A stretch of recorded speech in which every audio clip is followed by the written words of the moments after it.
Welcome back. Now, looking at elections in Nigeria, which are often tense and high stake, we find that parties are required to sign peace accords, formal agreements committing them to certain rules and tenets. So now, with us in the studio this morning, we have Emeka Odom. He's a journalist, a development communication expert, and is also a public affairs analyst. You're welcome. Good morning. Good morning. Thanks for having me. Good morning. Thanks for joining us. Thank you so much. Now, in your view, can you tell us what exactly is the purpose of these peace accord signings? And looking at Nigeria's political space currently, do you think it is viable and the implementation process is as it should be? All right. Thank you so much.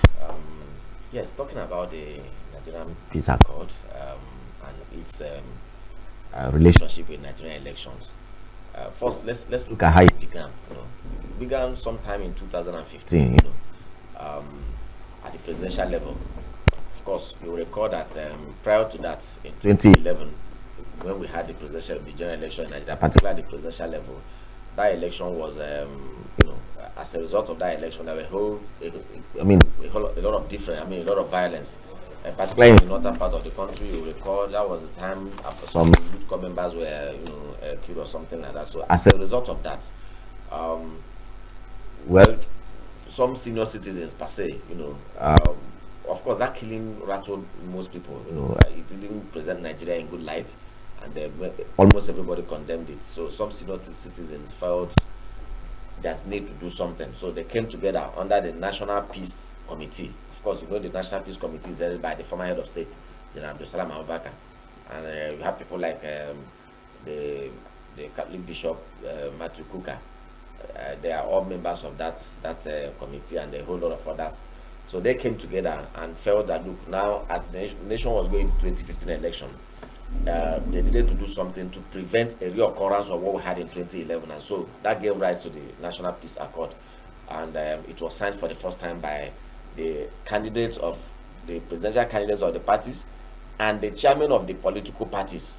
So then President Goodluck Jonathan, who was an incumbent at that time, along with the former president Muhammadu Buhari, who was a candidate of the APC at that time, and other candidates of the other parties. So they signed that peace accord, and going forward from that time, it had become almost like a norm. Even during the general election and the off-cycle elections, you will recall that I think yesterday the one of Anambra State was signed. And so now talking about that peace accord, first and foremost, we must understand that it's more like a voluntary thing to begin with. It is not obligatory. It is not in the constitution. It's not a major requirement. Neither is it in the constitution, nor is it in the electoral act. So it's a moral issue, where those who are major candidates, who are the frontliners in terms of the candidates standing election, and the chairman of their political parties are made to commit themselves, in the court of public opinion, on a sound and moral footing, to say, look, in this election, we are going to conduct ourselves. And so that peace accord, I think, has about 4 cardinal objectives. Number one, it commits the candidate to say, in this election, we are going to run an issue-based campaign that is devoid of mudsliding, personal attack, and all other rhetorics that may likely promote violence. That is number one. Then number two, it also tries to ask the candidates to publicly denounce violence. Now, you recall that in the 2011 general elections, because we are journalists and sometimes we refer to some of these things, and so one of the narratives that colored that election at that time was one of the leading candidates, in fact, in the person of the former president, when I think he was in CPC at that time, and when he was reported to have said, he was alleged to have said that if the election was rigged or something like that, that the baboons and the monkeys would be soaked in, so that was considered a very, very bad rhetoric as long as election campaigns was concerned, and so that perhaps that's why they brought it to be one of the cardinal points that the peace accord will have to address. And so now the third one was, committing the candidates also to accept a free and fair election. There's no need. If election is adjudged to be free and fair, I mean, not just by the law courts now, even by the retinue of different other agencies that monitor election. You talk about the observers, both local and international.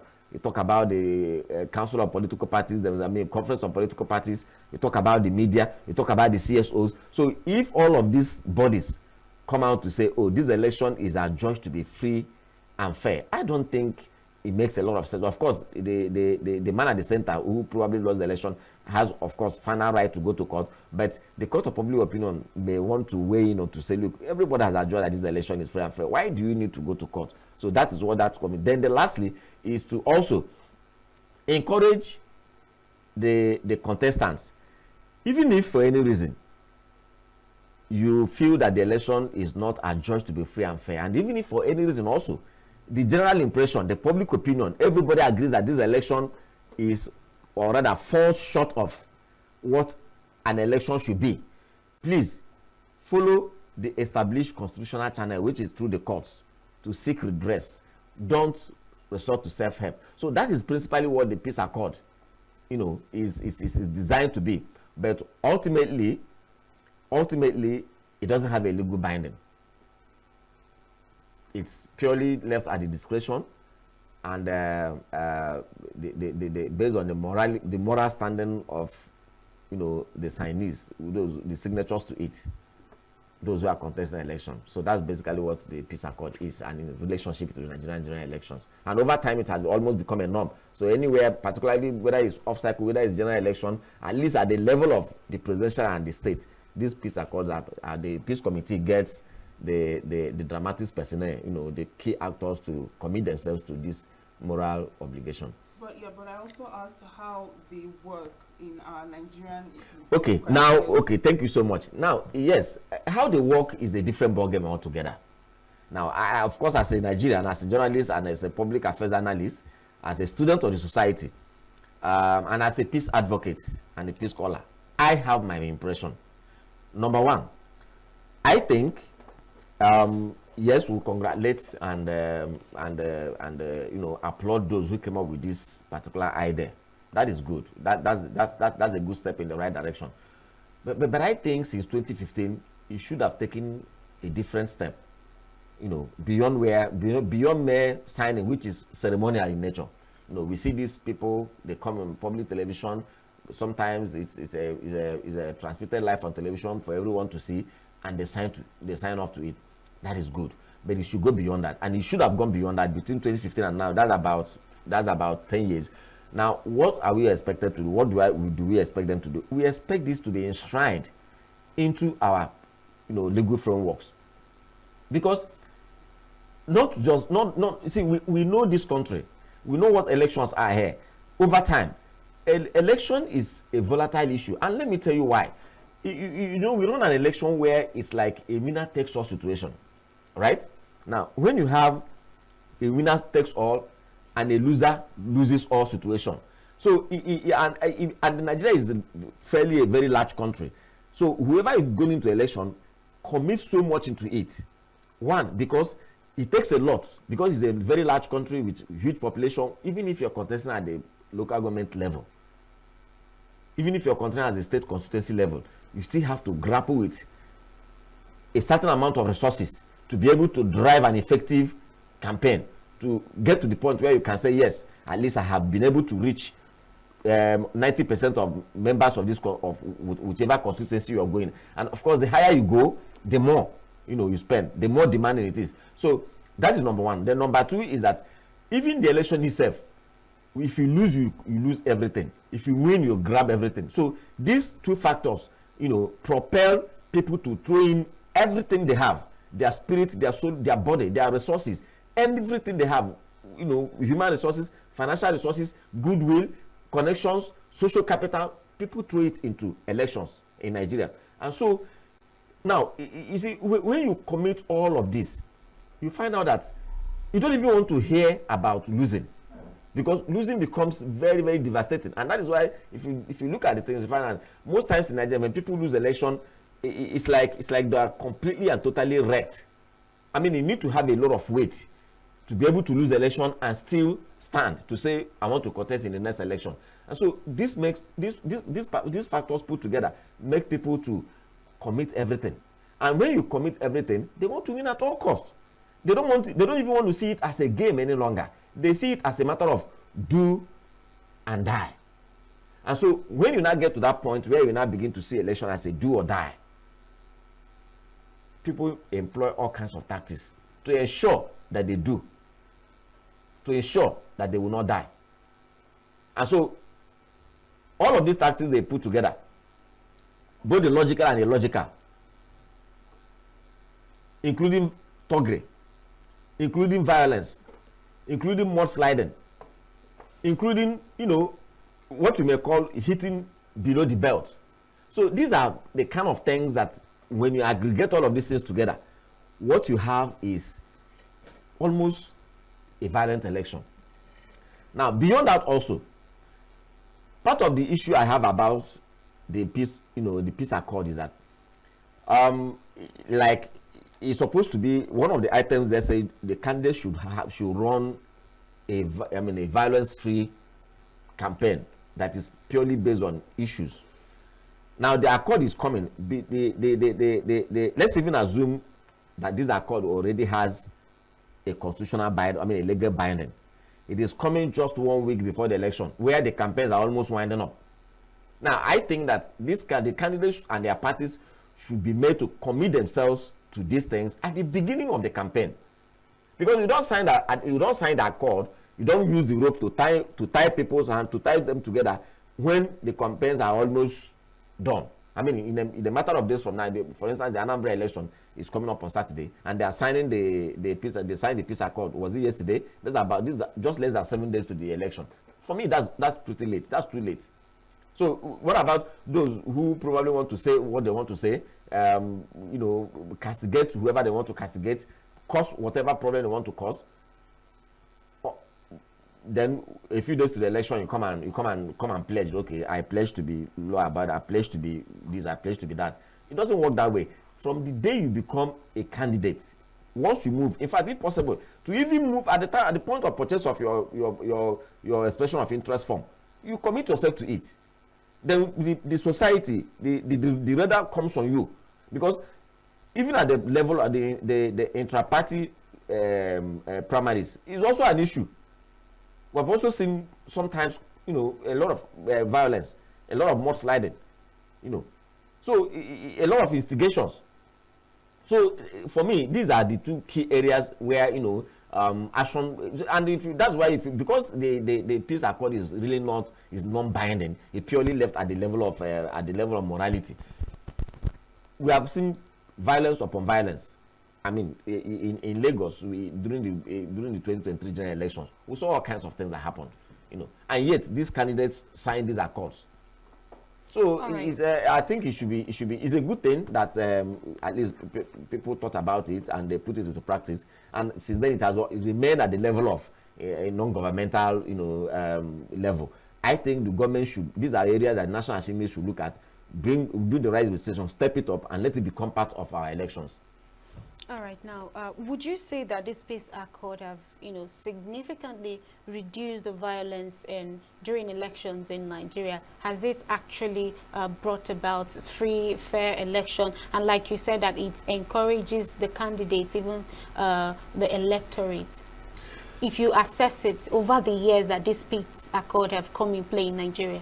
Yes, well, I ultimately we cannot score a zero. I mean, absolutely we can't score easily. It has made its own impact. But what we are saying that we expect it to make a much more impact, and that impact it will make to assist the peace accord make much more impact.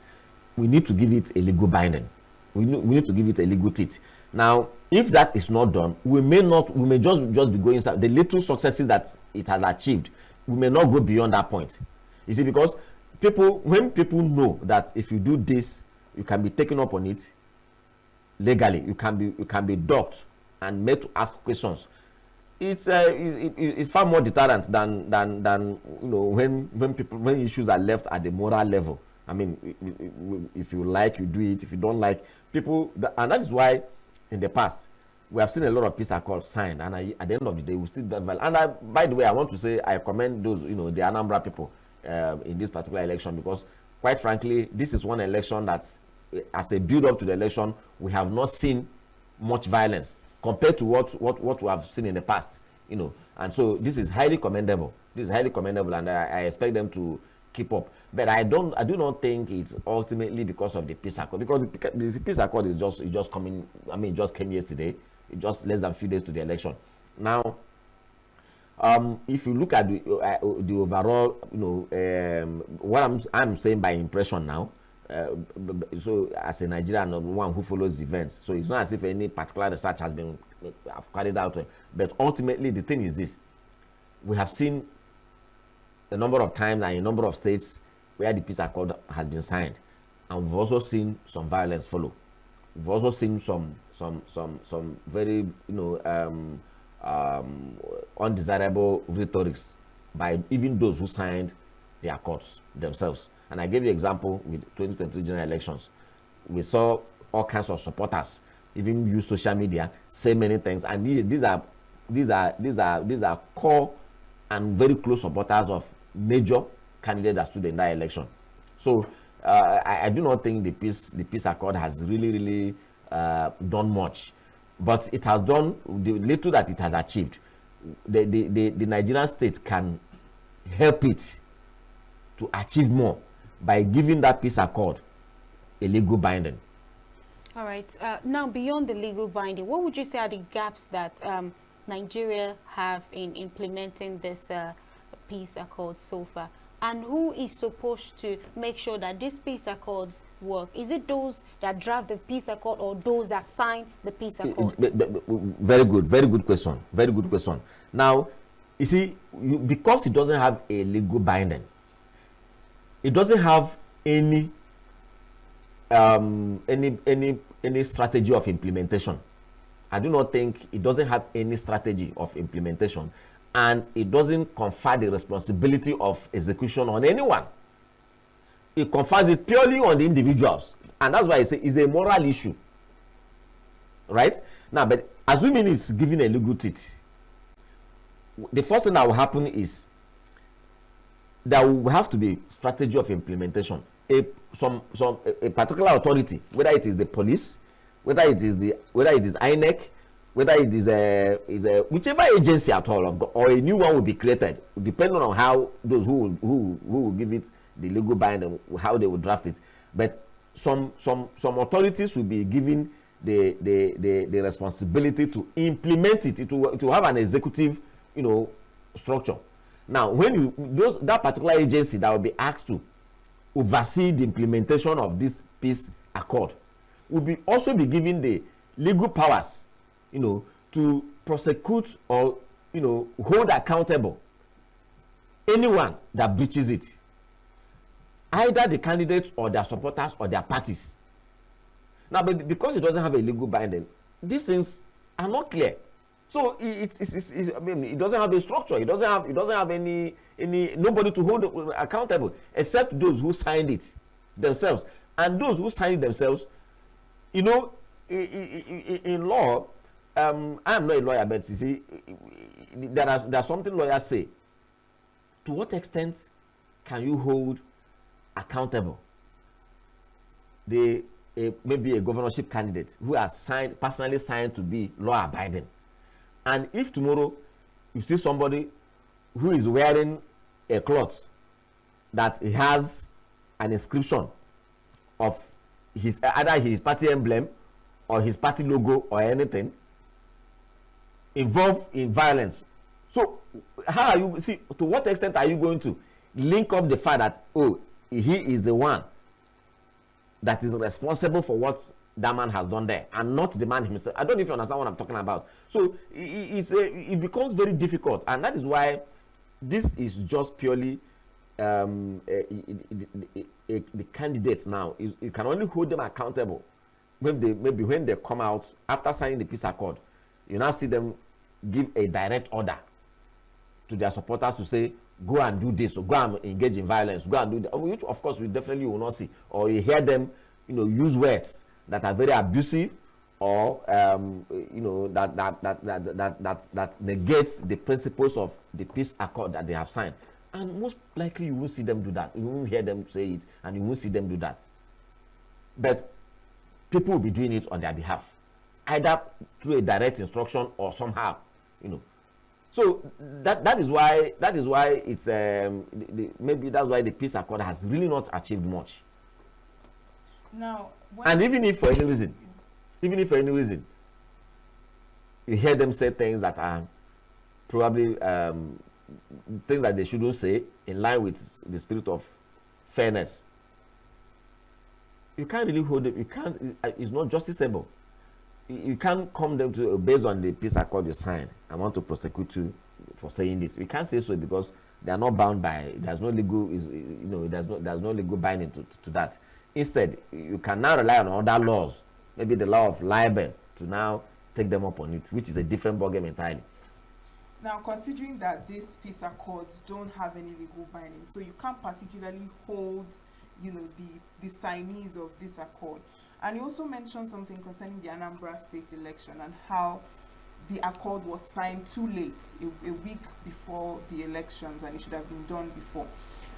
Considering that this is a moral type of thing, what then does that say about the integrity of our politicians generally, in terms of doing things the right way, avoiding violence, mudsliding, and the likes, whether there is a peace accord or there is no peace accord? And even with the peace accord, and they still do these things, what does that speak of our politicians and our political system? Okay, now thank you so much. Now, so let me first of all say, when I say the peace accord came in, that is in my opinion. Yes. And I think that the peace accord should have come earlier. And of course, if you follow their trajectory, you find out that they usually sign it sometimes maybe a week before the election and things like that. And I said, based on one of the cardinal objectives that the peace accord seeks to promote, which is to run an issue-based campaign and violence-free campaign, the peace accord is coming usually, they sign it usually too late. This should have been signed at the beginning of the campaign period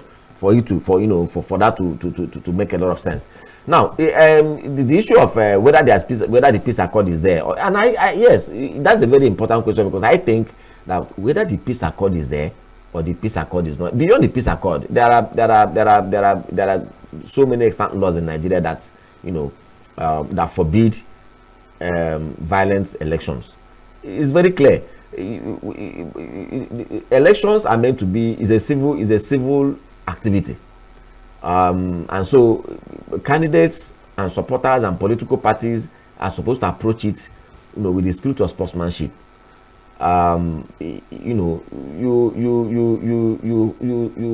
don't need to, like the Anambra State governor said yesterday. He said all the candidates are friends, and he did say that in short, he said by Monday that all of them will be hugging and sending congratulations, and we'll just pray and hope that it goes that way.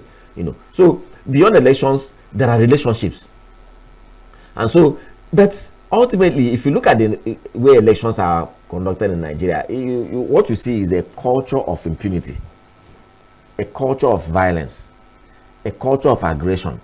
And so you don't just, I don't want to limit it to the politicians alone, because you see, it's very easy to point accusing fingers at the politicians. But politicians are not the only ones that are involved in the electoral circle. It's a value chain. It's a chain that cuts across from the parties to the supporters, to even to their party members, to even those who don't belong to the party. And it may interest you to know that this whole thing, this culture I'm talking about, goes beyond the physical. If today, in fact, it has gotten into even, sometimes it translates into even cyberbullying. If you go on the social media now, there's a statement you make about a particular candidate now, and some people will just come after you. They will just descend on you. So that is the same culture of violence and intolerance. I don't need to believe in what you believe. I don't need to support your candidate, even if he's my twin brother. We can have differing political views. He thinks he wants to go A, and I say I want to go B. That shouldn't stop our relationship. That shouldn't, translate to the fact that we must not see eyeball to eyeball. But unfortunately, that is what you get in Nigerian politics. And it's not just about the politicians. I think it's even to the extent that even those who you may call very much latent people in the chain, those who may begin to ask, look, waiting be your own self. You see them quarreling, attacking each other because of different political views. And I think that this is something we need to deal with. And that is why, for me, as a researcher, I one of the things presently I am doing a study, and that's trying to look at the language of politicians, their supporters, and their aides during elections in Nigeria. To what extent does it promote, does it promote peace or promote violence? And so if you look at that, you discover that it's not just the politicians, even supporters that are even unknown, sympathizers that are unknown, to the candidates. For instance, you have a presidential candidate now who is in Abuja, for instance, whether he's from the southeast or not, it's not even important, but he's in Abuja there, and you see two people on the streets who are arguing that this one is going to be a better presidential candidate, or this one is not going to be a good presidential candidate. Before you know it, because of the languages that they use, they allow the argument to degenerate to the extent that before you know it, you see them fighting. I mean, it's an aberration, isn't it? It's an aberration. The same thing you see when people watch football matches. You sit down here in Nigeria, in Enugu here or elsewhere, and you're watching what is supposed to be an entertainment, a football match that's going on between two clubs in Europe. I'm sure both the players and those who are managing the clubs, they have no idea that someone like you exists. And instead of you to enjoy the game, you allow your differences to degenerate to the extent that we start quarreling and start fighting here.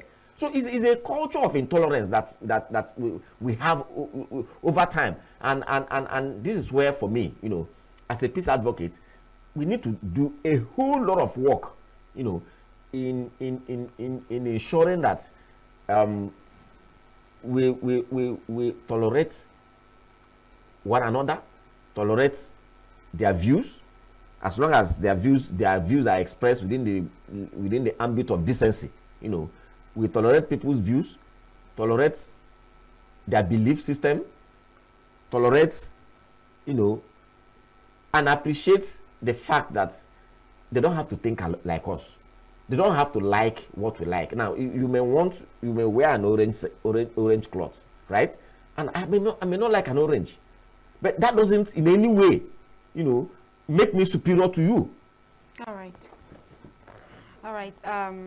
Thank you very much, Emeka Odom. Thank you for coming to the studio to have this discussion with us. Thank you for having me. Thank you for coming. Thanks so Thank you. much. And now we just spoke to a journalist and a public affairs analyst on signing peace accord during election in Nigeria. Now we'll take a moment. When we return, Signature Morning continues.